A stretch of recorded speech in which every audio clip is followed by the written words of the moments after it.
This episode was pre-recorded as part of a live continuing education webinar. On-demand CEUs are still available for this presentation through All CEUs. Register at allceus.com/counselor toolbox. So I'd like to welcome everybody to today's presentation on developing momentum in therapeutic relationships. We're going to start out by talking about the ideal momentum in a therapeutic relationship. And, this is the one we all hope every time a client walks through our door. We'll examine the causes of stuckness, and we're not going to cover every cause because that would be like a week-long course. But we're going to talk about some of the more common ones. And then we'll review phases of readiness for change and appropriate interventions to increase readiness, because a lot of times clients seem stuck because they're just not ready to take that next step.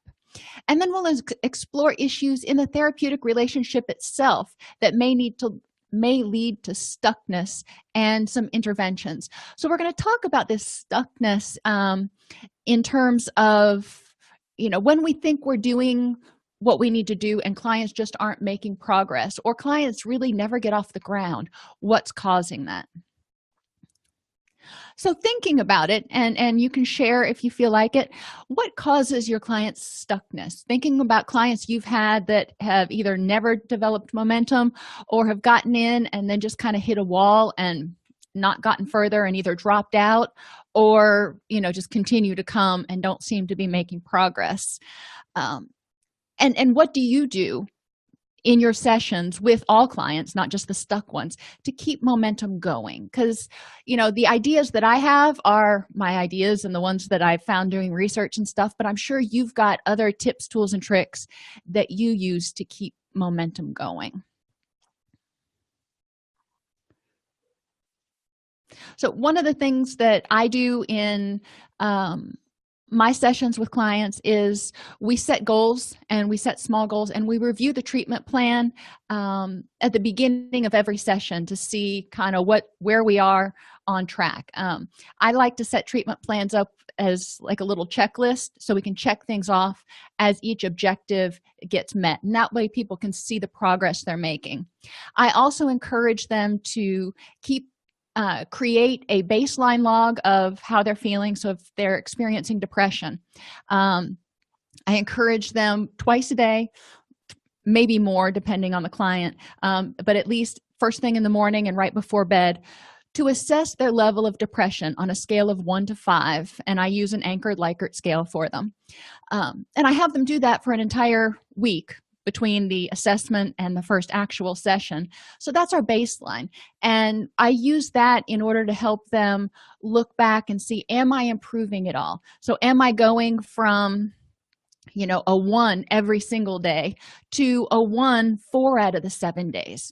Well, that's not where you want to be, but that definitely shows improvement. Thinking about if you had a puppy or you've had a small child or you've gained weight, those things that happen gradually over time. A lot of times you don't even notice they're happening. And then all of a sudden one day, you come home and you realize you've got a dog or a teenager or your pants don't fit. Those are things just like the incremental progress that our clients experience. You don't necessarily notice them unless you step back and go, oh wow, I have made some changes. So it's important to ask them, how do you think things are going? What improvements have you seen? And like I said, I'm a visual learner and visual kinesthetic, so I tend to encourage clients to keep logs, keep baselines, so they can have something they can look at and go, yeah, things have improved some. They can also do a verbal description or a written description of how things are right now, and then maybe once a week write an addendum to, are things changing? How are things with the relationship, with their mood, with their eating, with their whatever they identify as some of their current problems or problem areas that they hope are going to improve. So there are a few things you can do to keep the momentum going, but one of the takeaways from this is remembering that people do things that have a reward, and they usually choose things that have the greatest reward. So we want to make sure that what we're asking clients to do has the greatest reward. And sometimes therapy is painful, so not doing it is more rewarding than doing the homework, because that takes time and it's hard, and it brings up stuff. So we need to help people figure out and focus on those longer term rewards, the happiness that they're going to achieve. And we're going to talk about that some as we go, but remembering that momentum will stay going if we add reinforcement fuel, basically, is kind of what I refer to it as, because we need to make sure that people keep seeing that this is worth it, this is worth it, this is worth it. So ideal momentum: the client comes in, identifies a problem, and is highly motivated to work on it. They're like, I want to make this better. Tell me what your thoughts are, I'll tell you what my thoughts are. Great session, and both of you are so excited for the first actual session. The first session they come in, the client actively participates and is open and willing to hear feedback and take suggestions and maybe look at things a little bit differently. Not saying we're telling them what to do, but they're willing to step out of themselves for a moment and look at it with new eyes, or consider different interventions. The second session and beyond, the client thoroughly completes homework, arrives on time, participates actively, and reports near continuous improvement. And I say near continuous because everybody's going to have those hurdles and everybody's going to have those plateaus, but we want to see it, kind of like we hope the stock market does, where it just keeps going up and maybe it levels out for a little bit, but then it goes up some more. The reality for many clients, unfortunately, is the client identifies the problem and is highly motivated to have us fix it in the assessment. They come in, they're like, I'm depressed, I need you to tell me how to make it better. And unfortunately, that's more than we can do. I'm appreciative that they trust me to try to fix it, but in that first session, I try to educate them about, how much of a two-way street it's going to be, and what I'm going to need from them in order to help them figure out what's going to work best for them. The first actual session, the client participates, but often looks to the therapist to fix it still. So they come in and they'll tell us their litany of problems and how they're depressed and everything, and they're just like, and that's the way it was. But they're not offering any solutions. They're not suggesting, well, maybe if I tweaked this, or even asking for, well, what do you suggest in order to address this issue? Many clients are extremely passive, which, depending on your approach, may be exactly where you want them to be. If you're psychoanalytic, you really want them to do the free associating, and it takes time to get where you're going. But a lot of times we are confined, if you will, by insurance panels and how many sessions they'll approve. So a lot of us have adopted a more active and interactive approach to counseling. So we need clients to really start taking an active role in figuring out how these pieces go together. The second session and beyond, the client rarely or partially completes homework. And this is a complaint I hear from a lot of my colleagues, and it's one I occasionally have. Most of the time I figured out how to work around the whole homework issue.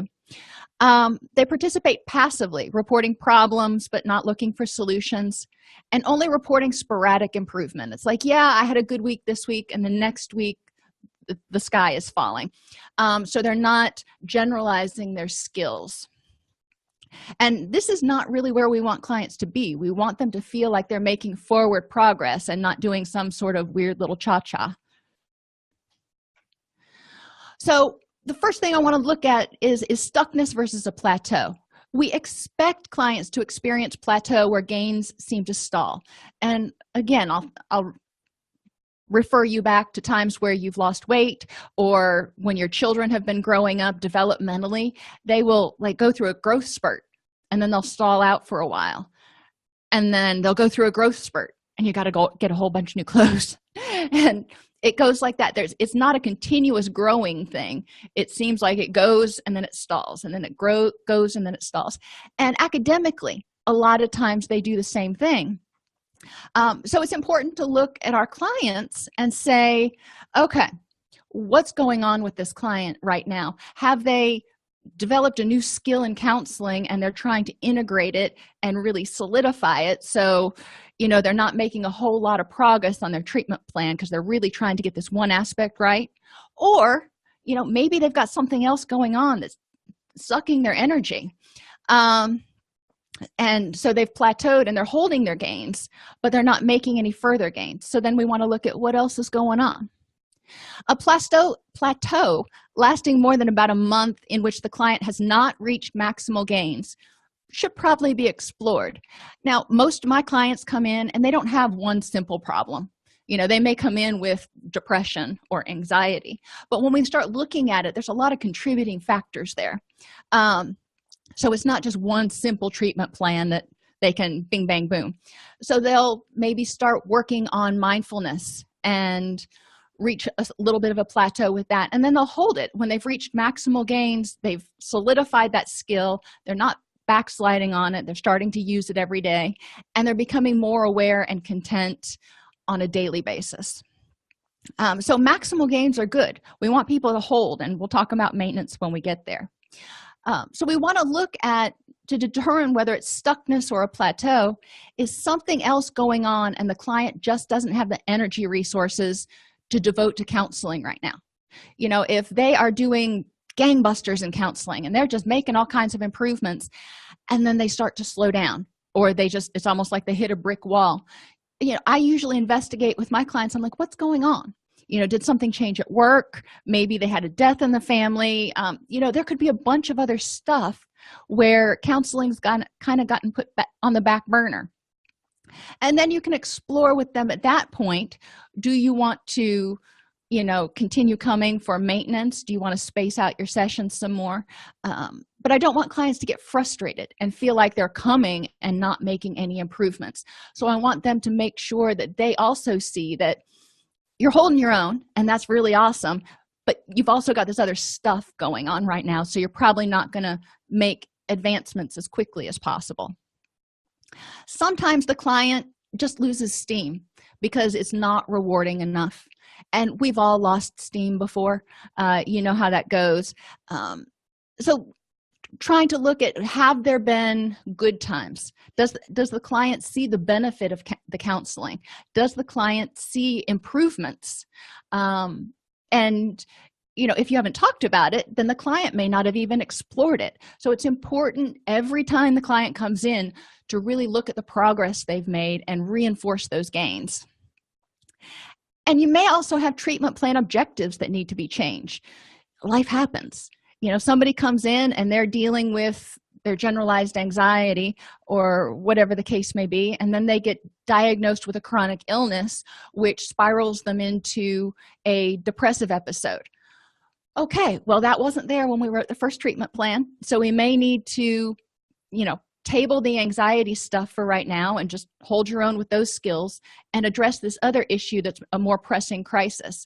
So sometimes we need to rebalance how we're using our therapeutic energy, if you think of it that way. So when we talk about stuckness versus plateau, another analogy I use is, think about a train going uphill.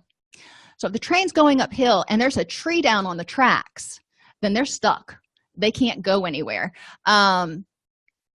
Versus, did it just lose power? It was going up and there just wasn't any energy. There wasn't any reinforcement power keeping it going, kind of kicking it in the keister, going, I think I can, I think I can, I think I can.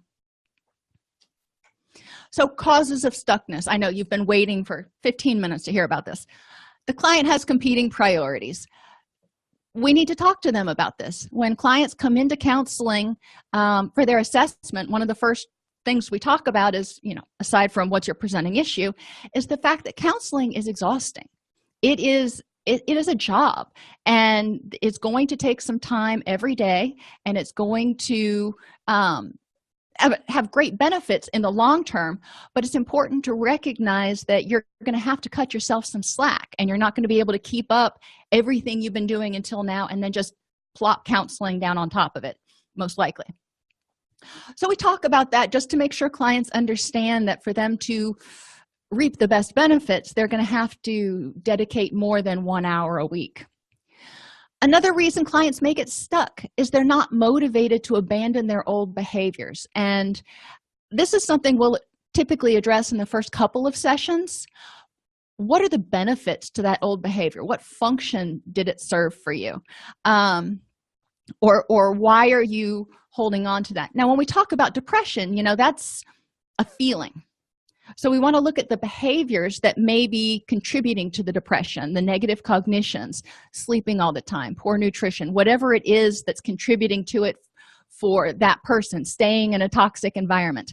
So we want to look at the reasons that person is still engaging in the behaviors that are causing the feelings of hopelessness and helplessness, and try to figure out what might meet the same needs or help them not feel like it's rewarding to hold on to those anymore.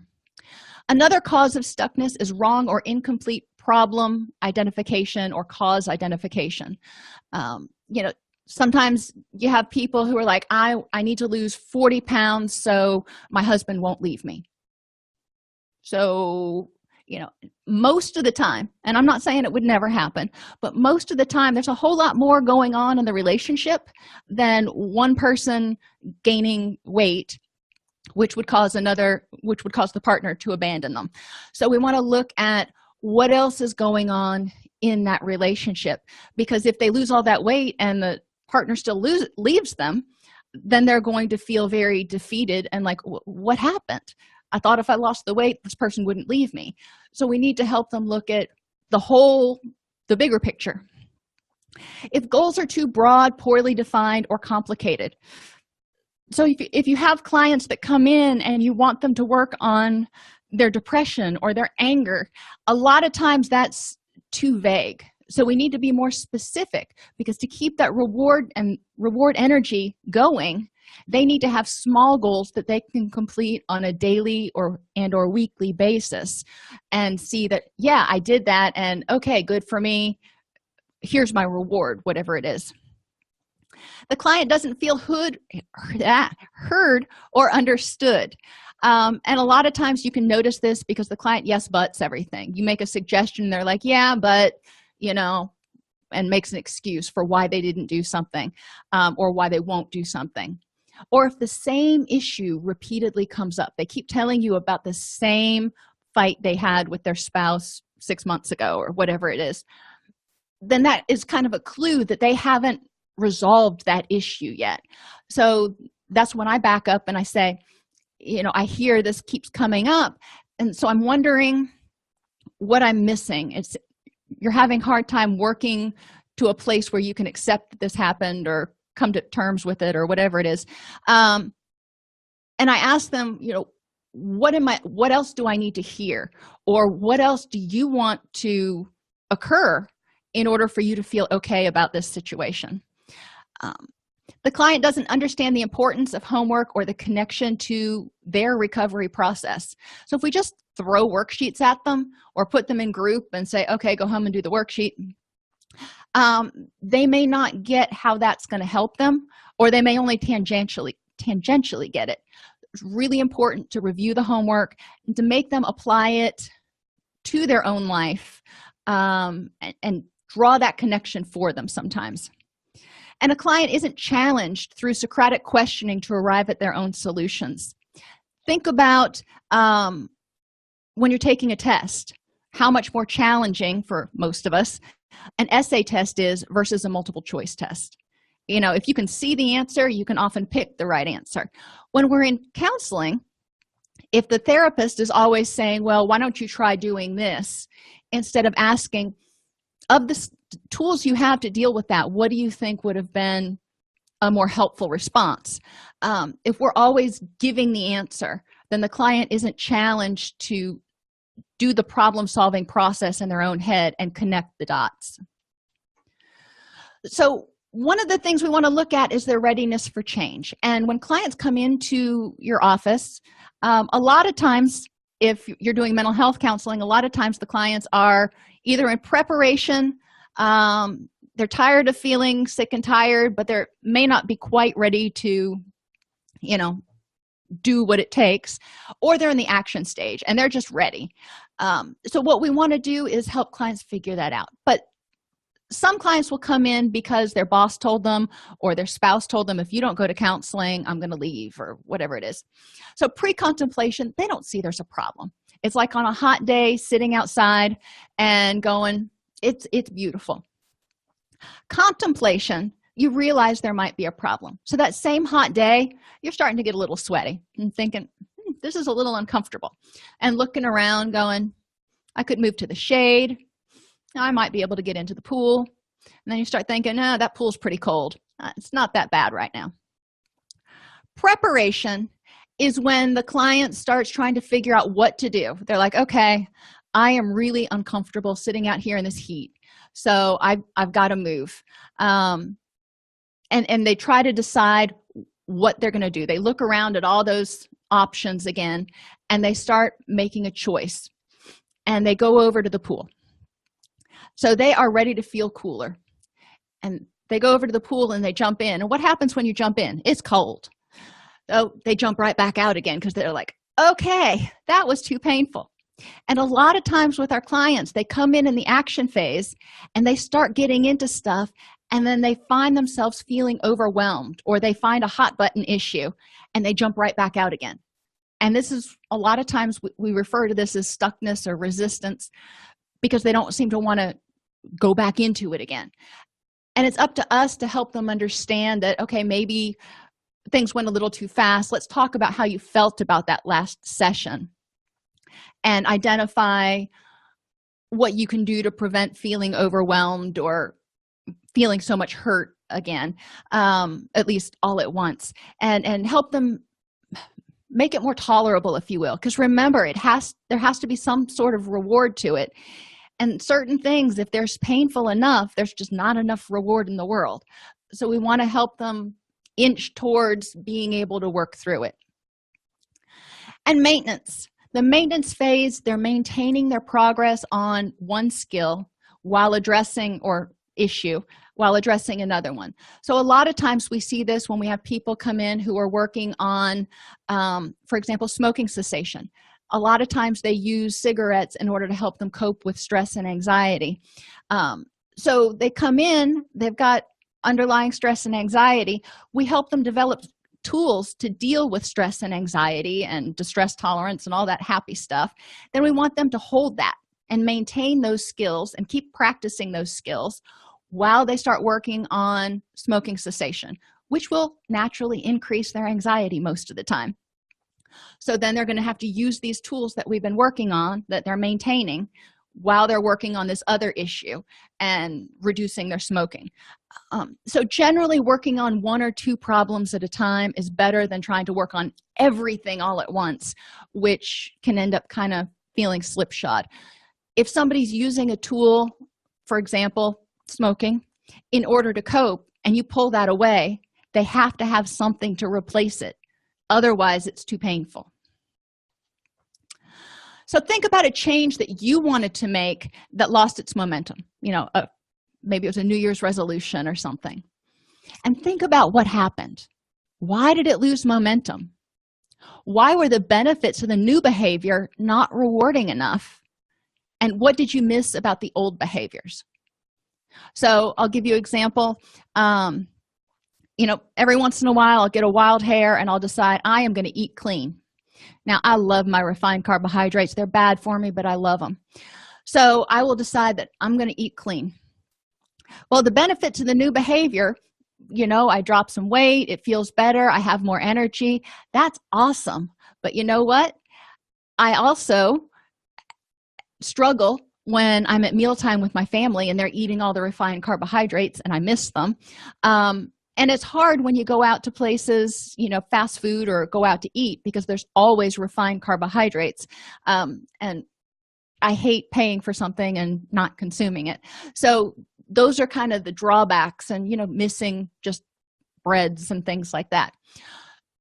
So when I look at why I'm not usually really successful on eating clean completely, is because of the drawbacks that I identified. So if I were going to go back and try to readdress that goal, I would have to look at, okay, so when my family is sitting there eating all kinds of refined carbohydrates in front of me, what can I do so I don't miss them quite as much? Having, things that are made with almond flour or coconut flour instead of the refined wheat flour. That's one step you might be able to take. I haven't gone that road. I haven't thought about it that much, but that's what we really want to do with clients, is look at, why was it not rewarding enough? What was not keeping your momentum going? So some clients are just not totally ready for change. And it's important to remember that change causes crisis and crisis causes change. And that's one you can think about when you're on the treadmill or something, because it's one of those meta concepts. When you change, you are upsetting the homeostasis of your life. You are, it may not be a big upset, but you are upsetting something. And in order to get homeostasis back, you either have to go back to the old behavior and then everything balances out again, or you maintain the new behavior and other things have to adjust. So the change causes the crisis, and then you got to figure out how to find that homeostasis again.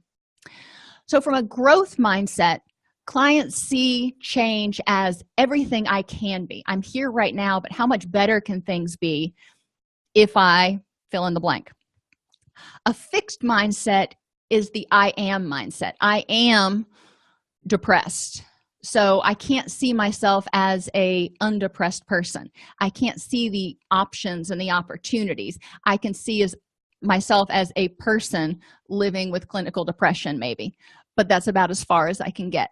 So we want people to be able to envision the possibilities instead of feeling like they're stuck with whatever the situation is. Encourage them to examine the benefits of the old behaviors, and we don't do this very well. We often focus on all the drawbacks to the old behaviors and all the reasons why the person would want to change, forgetting the fact that there's a lot of reasons why they did that behavior. So we want to do this in order to ensure that the interventions meet the same need to a similar degree, and that's important. When you go on a diet, and if you like chocolate like I do, you wouldn't replace chocolate with celery and go, every time you feel like you want something to satisfy a munchy craving, chomp on some celery. That just doesn't do it when you're craving chocolate. Now, an apple might help because it's also sweet, but you want to make sure that you're kind of trading apples for apples instead of apples for celery. Develop discrepancies between current behaviors and goals. So sometimes what you want to do in the present is going to be a lot more rewarding, but your long-term goals, you're doing it for what you're going to get 2, 3, 4 months from now. So you need to stay focused on, this is kind of unpleasant right now, but once I finish learning these new skills or getting used to not having chocolate, things will be so much better. So encourage clients to increase the rewards for their behaviors and doing their counseling stuff by remembering to focus on the end goal. What is that light at the end of the tunnel that they're working so hard to get to? Explore and address the drawbacks to the interventions. If you suggest to somebody that they need to journal for an hour every day, and they don't do it, well, let's look at why. Why is that not rewarding to you? Because it's not to some people. So talk about what it is you don't like about journaling each day. Maybe an hour is too long. Maybe you don't know what to talk about. Maybe journaling's just not your thing. So worksheets might be a better option.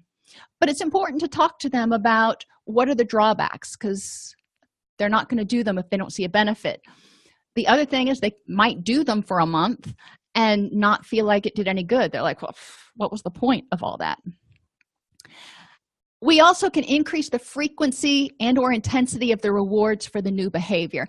And sometimes that means putting in what I call artificial rewards, treating yourself to dinner on a Friday night if you completed X goal every day of the week, or encourage clients to figure out things they can do to reward themselves, because sometimes the inherent benefit of the counseling activities just aren't that tangible. So it's important for clients to be able to relax and have fun. If they're trying to be less anxious, less depressed, and they're doing what they need to do in counseling, then by all means, a great reward would be to do something that makes themselves happy. Take themselves out. It doesn't have to directly relate to a problem they're working on. We want to help them learn how to be happy. Wrong or incomplete problem identification. Examine the problem from a biopsychosocial perspective. When you're talking about something like depression, yes, you can start talking to them, doing talk therapy and addressing those cognitions, and that's great. But there also might be some physical issues like hypothyroid that are contributing to the depression, and no amount of talk therapy is going to make that thyroid go up. They also might have hormone imbalances, estrogen, testosterone, that are also causing or contributing to the depression. They might have a toxic environment at home that is contributing to it, or at work that is contributing to it. So there are a lot of things we want to look at what's going into this depression, because if we're working with someone and all we're doing is treating the cognitions and there are other contributing factors and vulnerabilities and we don't address those, how effective do you think we're going to be? Probably not very effective unless they realize all those other problems and address them on their own. But most clients don't understand how poor sleep, how pain, how side effects of medication, how stress at work can contribute to their depression. So it's up to us to educate them and help them learn how to draw connections and figure out what can you do to reduce your stress or increase your empowerment in those areas. Examine what the person hopes to get out of the change. So the miracle question really helps us make sure they've identified the right problem to reach their goal. So depression treatment, for example, is ideally going to help them achieve happiness. It's not necessarily going to help them improve their relationship. Now, granted, their relationship's probably going to improve some because they're happier and easier to be around. But if the main cause of their depression is a dysfunctional relationship, then just working on their depression isn't probably going to be enough. They're probably going to have to work on communication skills and boundaries and other stuff, and maybe some stuff from childhood. Anxiety treatment, for example, again, ideally, and I use happiness as a kind of a general term, clients want to be happy. They want to be less anxious. Well, that's great. It's not going to help them stop binging. So if they are somebody who is struggling with binge eat disorder or bulimia, and they come to you and you can very, very clearly see that a lot of their binging is a coping response to anxiety and distress, well, yeah, we've got to address the anxiety, but addressing the anxiety alone is not going to stop the binging. We're going to have to help them develop other coping tools and draw the connections between why they're binging and what they can do differently. If the client doesn't feel heard or understood, the client will yes but a lot. So I usually stop and I either say something like, I'm not concerned about what you're not going to do. I'm more concerned about what you are going to do. So I'm wondering what you think would work best in this situation. If the client repeats the same issue, again, ask them, help me understand what I'm missing or what you want to change that just isn't working for you right now. Another expression of the client not feeling understood is if they just shut down. Typically they were active and participatory. I can't talk today, sorry y'all. Participatory in treatment, and then suddenly there's a change and they just kind of come and they're very passive and reactive and their answers are short. I usually address that and with something like, it seems like you might be on the verge of kind of giving up here. Tell me what you see as the most important issue to address right now and how you want it to resolve. So a lot of times clients have gotten caught in this blah of my depression's not improving. So I want to bring them back to something specific. What is one specific thing we could work on right now, and how do you want to see it improve? And we take active steps at that point to ensure that they start seeing some progress. The client's motivation or readiness seems to wane. If interventions are implemented too quickly or too many at once, the clients may not have a chance to solidify the first thing they learned. So they're learning a bunch of stuff kind of halfway and nothing to the extent that they can actually apply it. You know, think about if you went to a conference and every single day you learned a new therapeutic technique. Would you be competent at the end of that week to go back to your practice and start implementing every single one of those techniques? And I mean like DBT in general, not just the stress tolerance skills. The answer is probably no. You'd have a pretty good idea, but you wouldn't automatically be able to integrate it into session. I know when I go to conferences, I get great ideas. And then, you know, when I get back, I get into session and I go back to doing what I've always done. And it takes a while to start integrating and reminding myself. And I usually pick one skill, like when I was learning motivational interviewing. I picked one skill from MI that I would practice using in every session for the entire week. And then it started becoming more second nature.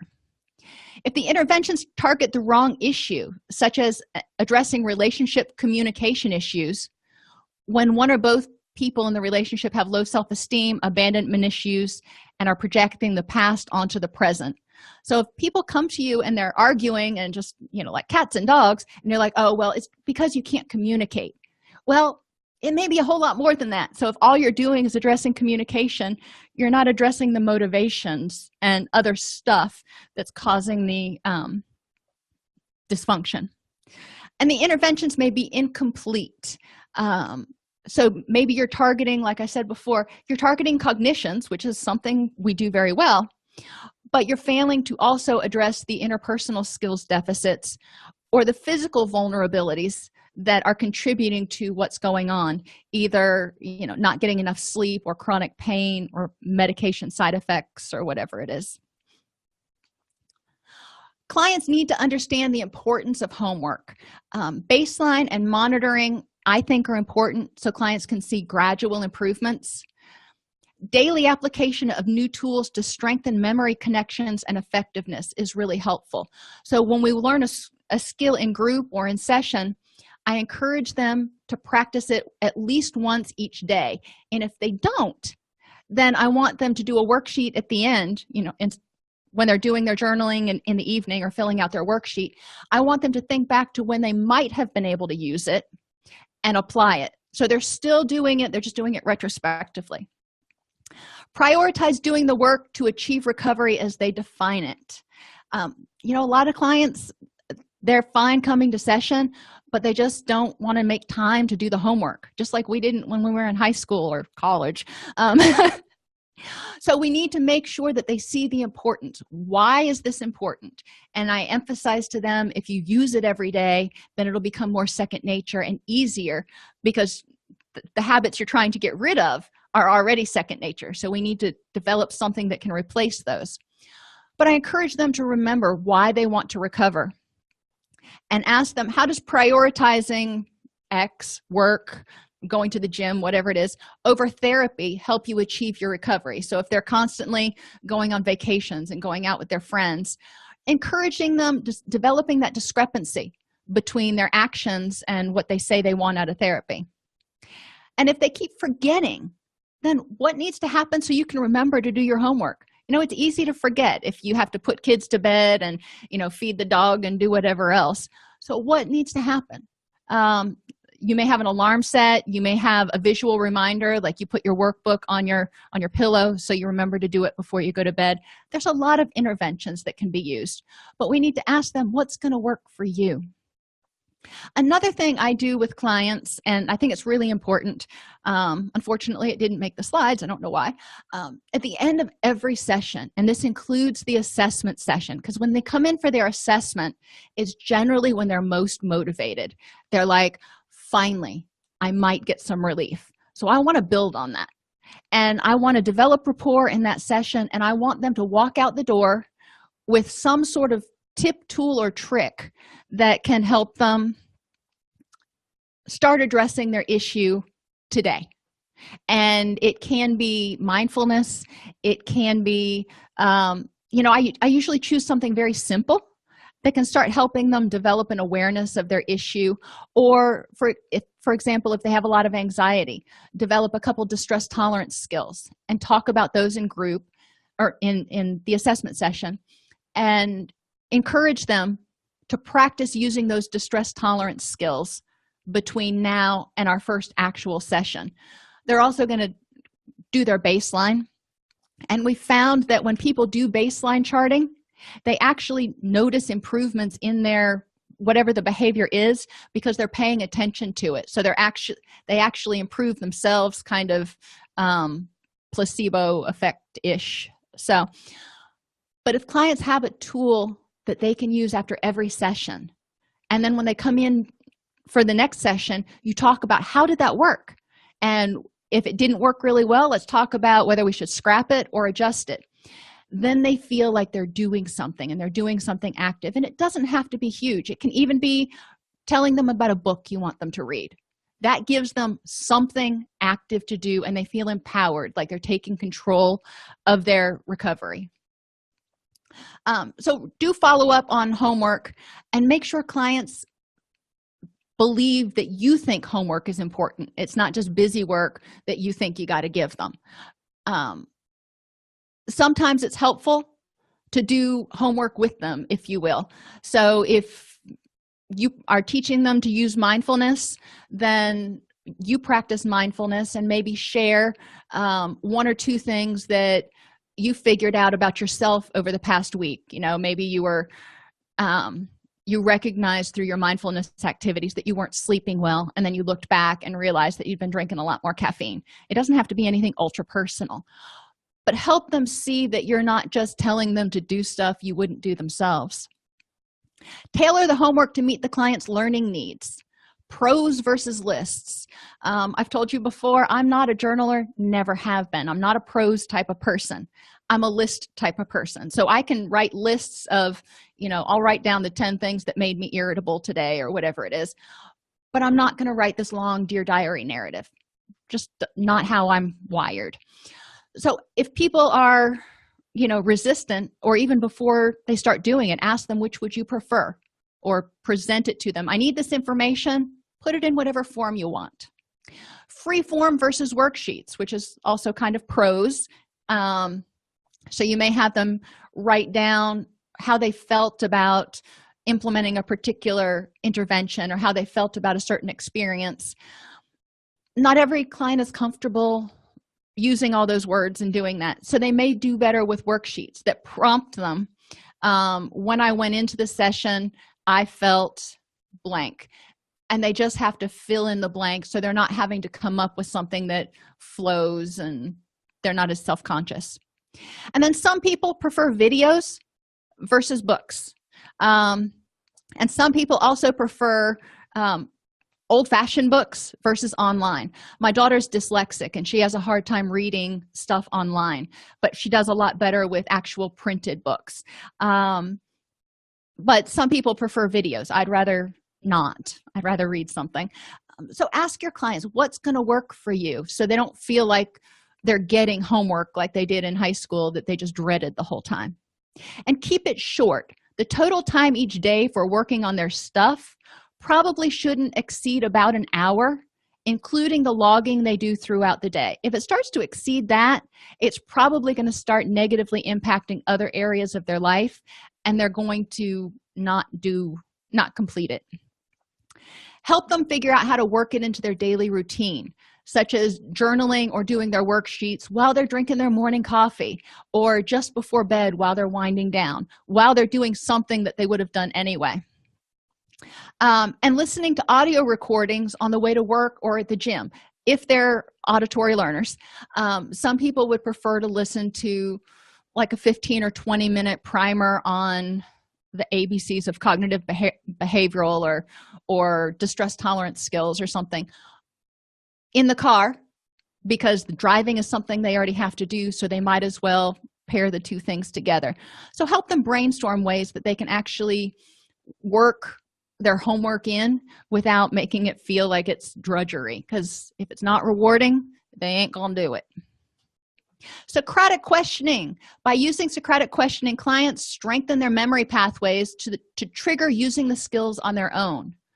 So asking them, why do you think you reacted the way you did in that particular situation? So if they come in and they tell you that they got into this huge fight with their roommate, okay, so why do you think you reacted the way that you did? And as a therapist, as they're trying to explain to me why this happened, I'm listening for them to identify vulnerabilities. They hadn't had enough sleep, they had let things build up and hadn't addressed things for a while, and then they just had a litany of done me wrongs that exploded. And I'm also listening for them to identify why the old behavior, getting into this blow-up argument with their roommate, is more beneficial than sitting down and having a talk with him or her about the issues as they come up. Now, in that particular example, it could be fear of having this conversation or inadequate assertiveness skills. But what I want to hear is clients being able to start understanding why they do what they do, so they can figure out another way to meet that same need that is more helpful. And then I follow up with another question of, all right, so that happened, and we've explored some reasons why you think it happened. What other things have we talked about? What other skills do you have that you think might have been useful in that situation? What could you have done differently? And then how might it have helped? If they say, well, I could have addressed this first thing last week when it happened instead of letting things build up. Okay. And how would that have helped if you would have addressed that back then? And then have them go through and talk it out. So I really want them to see the benefit of whatever this new behavior is, even if it's not as rewarding in some ways as the old behavior. And then how do you think you can help yourself remember to use that skill in the future? And in this particular scenario, when the person is doing their mindfulness activities each day, if they notice that something is building up, a resentment is starting to build up with somebody, if they note that in their mindfulness stuff, noting that when that happens, they need to address it. I can also give them worksheets in order to help them remember to do that. We may start working on other skills to increase assertiveness, but I really want to look at why it happened, what was the benefit, what could you do differently, and if you already have the tools that you could have done something differently, why didn't you use them? We want to look at, do you not feel secure? Do you not feel confident in using them? Or do we need to modify the tool a little bit so it feels like it works for you? So 3 steps to a breakthrough, and this is kind of a summary for clients. They need to define their goal, making each step rewarding. And I have that all in caps because it's so important. Yeah, I got my minor in behaviorism. I know you can't figure that out. Clients need to see the benefit and feel the benefit, even if it's not a direct one-to-one. If I assertively address this problem, then I will feel happier. A lot of times it is, though, because they don't feel like that weight of the resentment sitting on their shoulders. So define their goal, making each step rewarding. Then develop the change plan, learning from prior experiences. So that includes, what did you do in the past that worked? What did you do in the past that didn't work? And in the past, when you've tried to make this change, why did it fail? We don't want to fall into that same pit again. And increase and regularly refresh your motivation cognitively. Remind yourself of all the reasons you want to do this and all the reasons you don't want to do that other behavior anymore. Environmentally, whatever you need to do to remind yourself to that the change and what you're going through is worth it. So maybe a collage or pictures or whatever it is that you're hoping to achieve, to remind yourself visually in your environment about how much better things are going to be when you achieve your goal. And socially, Talk about your goals with people. Talk about your successes with people.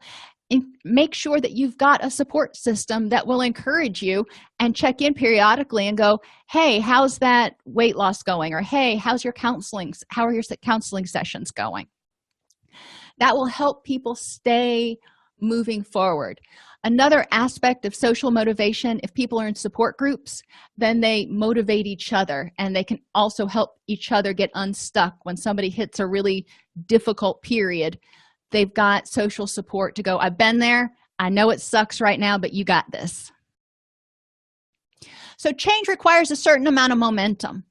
It's important to examine why prior attempts at change have failed and explore why and what can be done to address it. Make sure goals are specific, measurable, accurate, realistic, and time limited. So you don't want these broad goals like, I want to be happy. Well, what does happy mean? How are you going to know when you're happy? They need to be measurable. Again, what does happy mean? Is it, just not blah?